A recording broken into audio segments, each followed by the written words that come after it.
proceso para llegar al artículo 3 común de los convenios de Ginebra fue un largo camino que implicó la adaptación de los estados a las realidades de los conflictos armados no internacionales y también la evolución del derecho internacional humanitario. Aquí a continuación vamos a ver la línea de tiempo que llevó a la creación de este artículo 3 y también el ámbito de aplicación del artículo 3 común en el contexto del conflicto colombiano. Antes de la creación del artículo 3 común, los conflictos armados no internacionales, como por ejemplo las guerras civiles, no estaban regulados por el derecho internacional. Se consideraba que la guerra era una prerrogativa únicamente de los estados y que al incluir los conflictos no internacionales dentro del marco internacional se estaba legitimando a los insurgentes. Tenemos como ejemplo la guerra civil estadounidense, donde se demostró que las potencias beligerantes internas no estaban sujetas a las leyes de la guerra. El primer convenio de Ginebra en 1864 estaba centrado exclusivamente en conflictos entre estados. Este convenio se firmó para proteger a los heridos en batalla y regular la asistencia humanitaria solamente en el ámbito de conflictos internacionales. Los conflictos internos continuaron sin regulación, ya que se consideraba que solo los estados podían librar guerras bajo el derecho internacional. Bueno, sin embargo, a finales del siglo XIX y principios del siglo XX, con la Primera Guerra Mundial, la idea de que ciertos conflictos internos como las guerras civiles o las insurrecciones podrían llegar a afectar a terceros estados, esto llevó al desarrollo del concepto de reconocimiento de beligerancia, que permitía a las partes internas ser tratadas como beligerantes bajo ciertas normas de guerra. Sin embargo, no era una solución universal y lo más importante era que no otorgaba plena protección a los combatientes o a los civiles.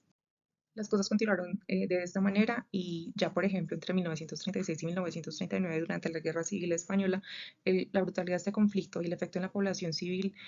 puso de relieve la necesidad de establecer normas humanitarias para los conflictos internos. Ya fue ahí cuando el Comité Internacional de la Cruz Roja se dio cuenta de que era necesario regular este tipo de conflictos a nivel internacional, pero los estados continuaban muy reacios a crear unas normativas que pudieran legitimizar a grupos armados no estatales.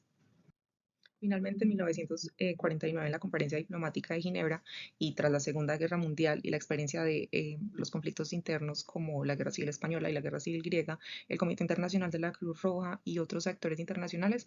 comenzaron a impulsar la inclusión de disposiciones que regularan los conflictos no internacionales en los nuevos y recién creados convenios de Ginebra. Durante las discusiones en la conferencia diplomática, se reconoció pues, que este tipo de conflictos armados no internacionales generaban tanto sufrimiento como los conflictos armados internacionales y esto finalmente pues llevó a la creación de protecciones mínimas pero esenciales para las personas que fueran afectadas en estos conflictos. Después de intensos debates, se acordó incluir el artículo 3 común, que es llamado común porque está incluido en los 4 convenios de Ginebra firmados durante la conferencia y en este artículo se marcó la primera vez que las normas internacionales del derecho humanitario se aplicaban tanto como en conflictos internacionales como en conflictos no internacionales, protegiendo a las personas que participaban activamente en las hostilidades y también a los combatientes heridos, a los prisioneros y a los civiles. Ya en 1977 se adopta el Protocolo Adicional 2 para complementar el artículo 3 común y ofrecer una mayor protección en los conflictos armados no internacionales. Sin embargo, la ratificación de este protocolo adicional no fue universal. Ahora vamos a ver el conflicto armado en Colombia en el ámbito de aplicación del artículo 3 común. El conflicto entre el Estado colombiano y las extintas FARC-EP ejemplifica lo escrito en el párrafo 387, ya que se habla de una situación donde la violencia traspasa el umbral de un conflicto armado no internacional. Las FARC-EP eran una organización con una estructura jerárquica clara y con la capacidad para controlar territorios, lo cual se manifestó en su control de las zonas rurales durante décadas. En enfrentamientos como la Operación Marquetalia en 1964, el Estado reconoce la intensidad de este conflicto y ya se habla de una guerra abierta con la participación organizada de este grupo armado y del ejército colombiano. Entonces, en esta situación vemos como claramente se supera el umbral de disturbios esporádicos y ya se habla de un conflicto armado como tal. El párrafo 389 establece las normas que deben limitar el daño en conflictos no internacionales, aunque no contiene normas específicas sobre la conducción de las hostilidades. Sin embargo, estas normas se aplican de forma implícita una vez se supera el umbral de intensidad del conflicto. En este caso, el conflicto entre el Estado colombiano y las extintas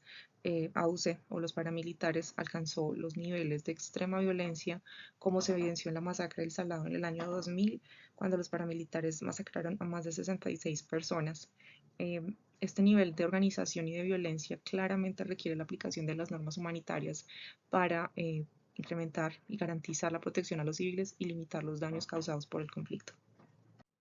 En el párrafo 394 se cubriría el ámbito de aplicación de, por ejemplo, las bandas criminales versus el Estado colombiano, porque se mencionan las situaciones en las que los grupos armados no estatales luchan entre sí o contra el Estado. Las BACRIM, surgidas tras la desmovilización de los paramilitares, no tienen una agenda política clara, pero el nivel de organización y la intensidad de sus actividades violentas las han convertido en actores relevantes en el conflicto armado colombiano. Un caso claro fue el enfrentamiento de las BACRIM y las fuerzas del Estado en Córdoba, donde el control territorial y los actos de violencia masiva contra la población civil demostraron que superaban el umbral necesario para ser considerado bajo las disposiciones del artículo 3 común, donde se obligan a todas las partes a respetar las normas básicas de protección humanitaria.